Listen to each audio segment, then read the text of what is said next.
The Colorado State football head coach has called out Deion Sanders, saying yesterday, when I talk to grown-ups, I want to take my hat and glasses off. That's what my mother taught me. So looks like Jay Norvell very pissed off, very angry at Deion Sanders here. And of course, Deion Sanders has come back and basically shot a Twitter promo, or excuse me, an X promo, saying that, wow, it is personal again. If you guys remember, just last week, Deion Sanders' son was talking about Matt Rule, saying it was personal. Apparently, Matt Rule commented on the transfer portal situation, Colorado having all these different players. It is interesting with Colorado. I would like to do a deep dive on this team. What Deion Sanders is doing at Colorado right now, it just wouldn't be possible 2 or 3 years ago because of the transfer portal. Totally remaking a roster, totally changing a program. And guys, the Colorado hype right now, to say it's out of control would be an understatement. And the reason I say that, Colorado has a 10 o'clock Eastern home game on Saturday night against Colorado State. They were sitting 22.5-point favorites. The line immediately got bet up to around minus 24 because of this little scuffle with the Colorado State head coach. Why would he say something like that? I don't know. I think he's probably just pissed off at Deion Sanders and the way he acts. But realistically, it's just very dumb to say something like that, considering you've got significantly less talent than Colorado. And this was just supposed to be a fun little game, you know.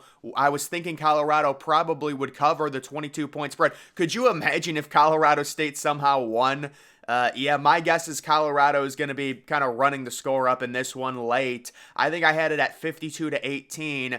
But just getting back to the whole Colorado hype, you're looking at a team, they're getting College Game Day because ESPN has their game this week at 10 o'clock at night. So Game Day is going to Colorado. Big Noon. Guys, was I not 1,000% correct about Big Noon? I called it a Ponzi scheme. Think about what Big Noon has done. Week 1.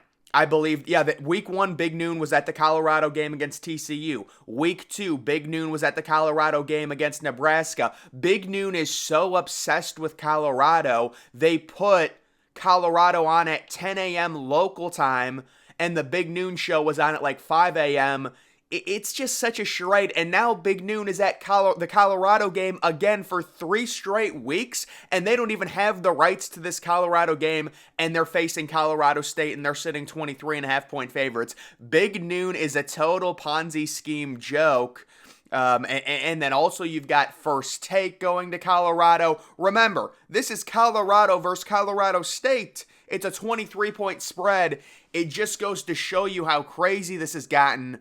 And the publicity only helps Deion Sanders in terms of recruiting, in terms of all of it. It'll be very interesting to see how this entire situation plays out because this is a very tough Pac-12. And we also now have Dan Lanning coming out and saying something very strange, saying, I'm trying to remember what they won to affect this conference, and I don't remember them winning anything. So that's in reference to Colorado leaving the Pac-12 to the Big 12. I'm not sure why Dan Lanning would say that, considering Oregon's going to the Big 10. It doesn't make much sense. But we've got Colorado going to Oregon next Saturday. We would expect Colorado to be sitting 3-0, ranked inside of the top 20. Oregon with Bo Nix, the Heisman contender.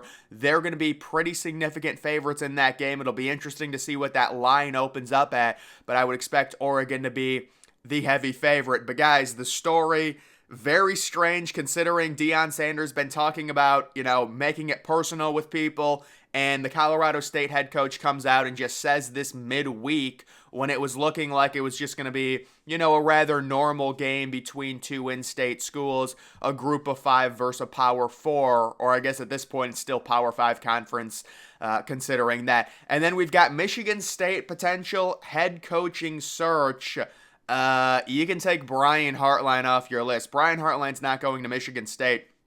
And so I was seeing this, come across my timeline. A lot of Michigan State fans trying to get some big names. People are saying maybe Michigan State fans have overinflated values of their program, considering they're only like 7 games over 500 in the past 6 years or something like that. I mean, Mel Tucker, Michigan State, look, I don't think I can really comment on the Mel Tucker thing because I don't want to lose ad dollars. But what I'll say about it is it really is the perfect storm for Michigan State if they actually get this. And it is funny that Mel Tucker came out and said, you know, the reason that they're doing this, because it looks like Mel Tucker's obviously going to fight this and try and get some money if he is fired. They're not just going to be able to fire him with cause and say, we're not giving you a penny.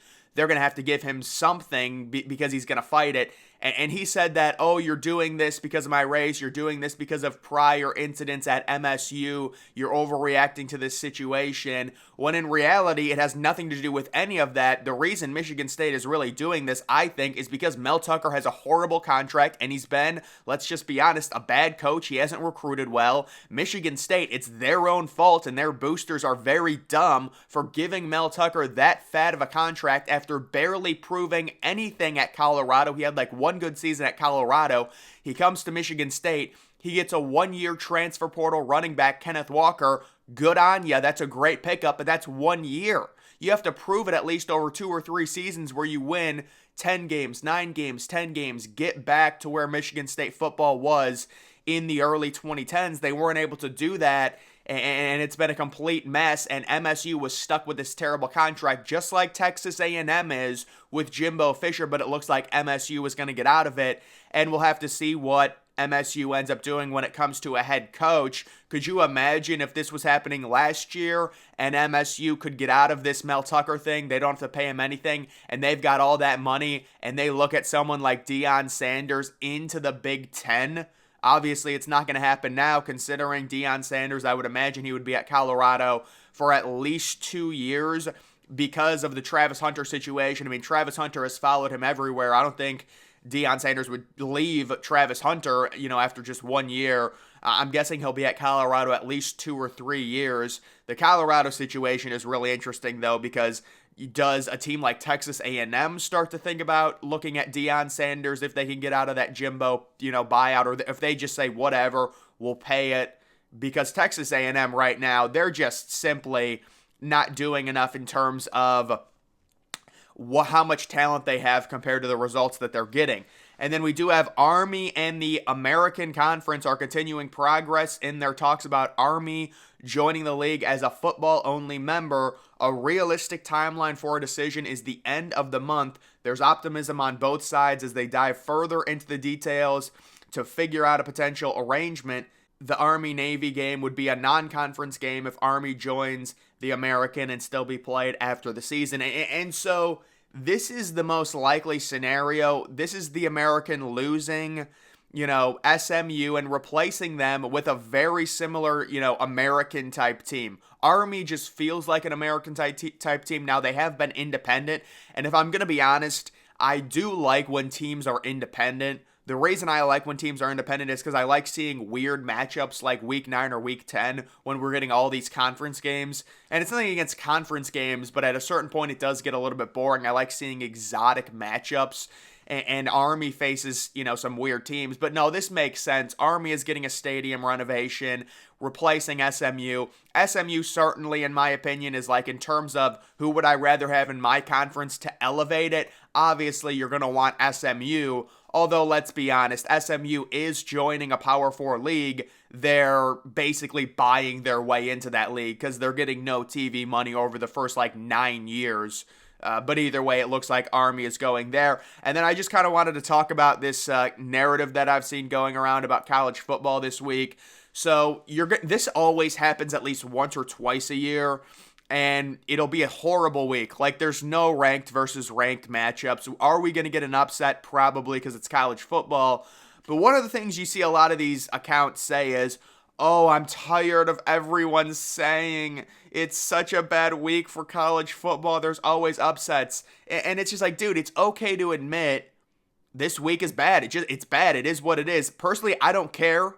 I like college football, whether it's a good week or a bad week, just because there's so many games. That's why I've always liked college football more than the NFL. Well, I won't say always, but the past 5 years I started liking college football more There's just so many games with college football. It's so much more higher scoring. That's one of the reasons why the clock rule is such a shame, because the idea is college football, yes, the clock stops after the first down.